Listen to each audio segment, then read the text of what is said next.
मुख्य आकर्षण प्यारे प्यारे बच्चों, अभी आपने क्या देखा बेटे? अभी आपने देखा कि हमने आपकी तरफ से दीप प्रज्वलित करके कार्यक्रम का आगाज किया। असल में जब हम दीप जलाते हैं बेटे, तो इस दीप में प्रार्थना शामिल होती है। इस दीप के माध्यम से एक प्रार्थना करते हैं कि हे प्रभु, ले चलो हमें अंधकार से प्रकाश की ओर। हे प्रभु, ले चलो हमें अज्ञान से ज्ञान की ओर। हे प्रभु, ले चलो हमें मृत्यु से अमृत की ओर। अस्तोमा सद्गमयः तमसोमा ज्योतिर्गमयः मृत्युमा अमृतोगमयः। हर गली में, हर नगर में, हर शहर, हर मोड़ पर हाथ लहराते हुए हर बात चलनी चाहिए। और मेरे दिल में ना सही तो तेरे दिल में ही सही, हो कहीं भी आग पर ये आग जलनी चाहिए।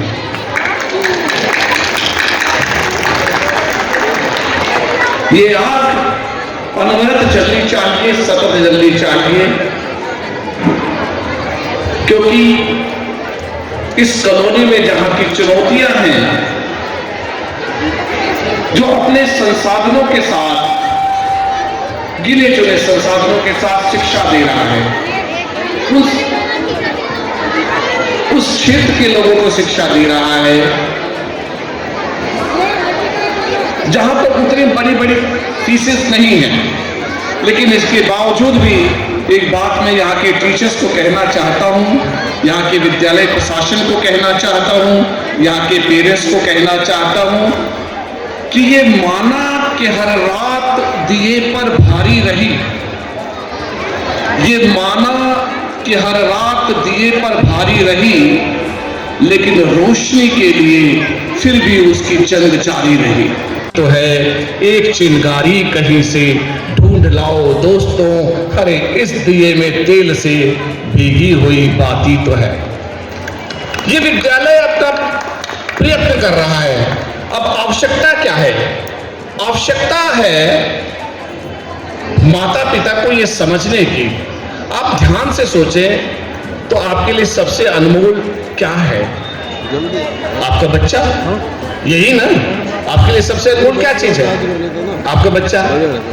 और यहाँ अपने मुख्य अतिथि, माननीय अतिथि, बहुत सारे अतिथियों की श्रृंखला है। यहाँ पे पुलिस पर्सन से भी लोग आए हैं, पुलिस ऑफिसर्स भी आए हैं।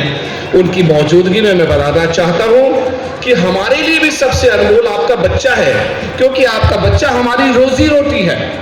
आपके बच्चे से हमारे चूल्हे जलते हैं। और यहाँ के टीचर्स को मैं कहना चाहूंगा कि उन्हें मालसी मोजा, हमें इल्मो हुनर बख्शो। जिसके लिए मंदिर जरूरी है उसको मंदिर बना दो, जिसके लिए मस्जिद जरूरी है उसके लिए मस्जिद बना दो। मंदिर और मस्जिद में झगड़े करा दो, लड़ाई करवा दो, इसको करा दो, उसको करा दो, बंटवा दो सारे दिन। लेकिन ये उनको बनाओ जिन्हें जरूरी है। शिक्षक के लिए सबसे जरूरी क्या है कि उन्हें मालसी मोजन, हमें इल्मो हुनर बख्शो। बस इतनी सी चाहत में हम गला देंगे बदन अपना। हमें क्या गर्ज दुनिया से, मदरसा होगा वतन अपना। मरेंगे हम किताबों में, शफे होगा कफन अपना। बस इतनी सी भर चाहत है।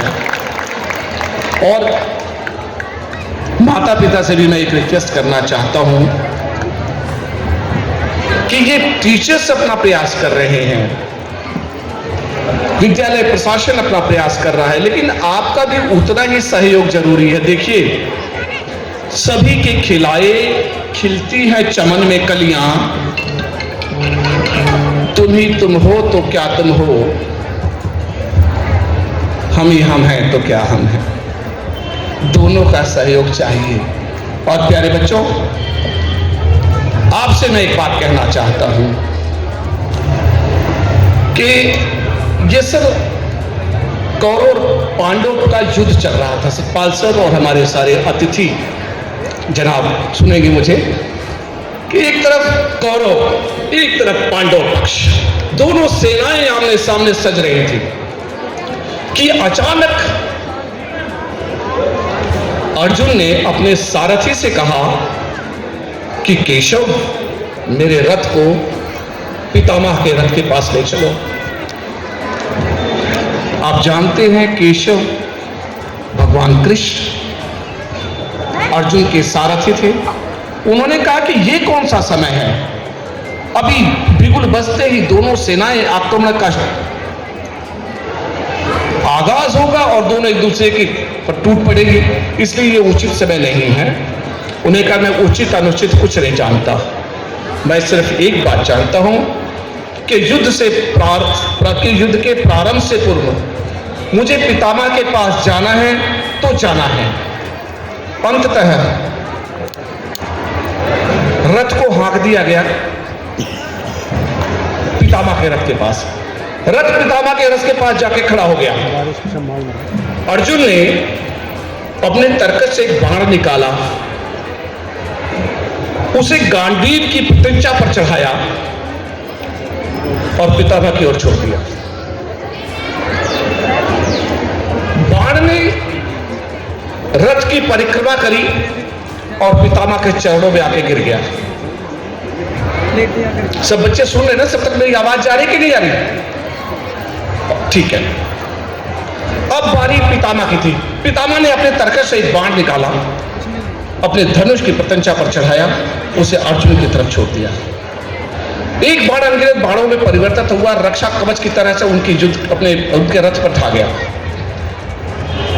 अर्जुन ने कहा केशव, मेरा उद्देश्य पूरा हुआ, अब रथ को अपनी यथ स्थान पर ले चले।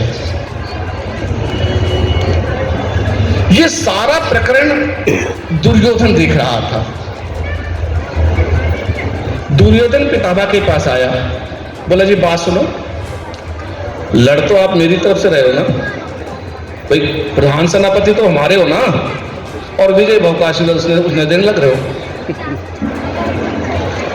तो पितामह ने कहा बस ये आशीर्वाद तो तुम भी ले सकते थे मुझसे, पर तुम्हारे अहम ने तुम्हें झुकने नहीं दिया, तुम्हारे घमंड ने तुम्हें यह आशीर्वाद दे लिया। यही बात मैं आपसे कहना चाहता हूं प्यारे बच्चों, आप झुकेंगे तो आपको प्राप्त होगा। किसकी तरफ झुके? अपने उड़ान होती है, वो हौसला भरने की आवश्यकता है, ये हौसले को जगाने की आवश्यकता है। आप देखेंगे उस हौसले के साथ जब बच्चा चलेगा तो उसे मंजिल खुद ब खुद मिल जाएगी। अकेले ही चले थे राहे रहबरा, जाने बे मंजिल, लोग जुड़ते गए, कारवां बनता गया।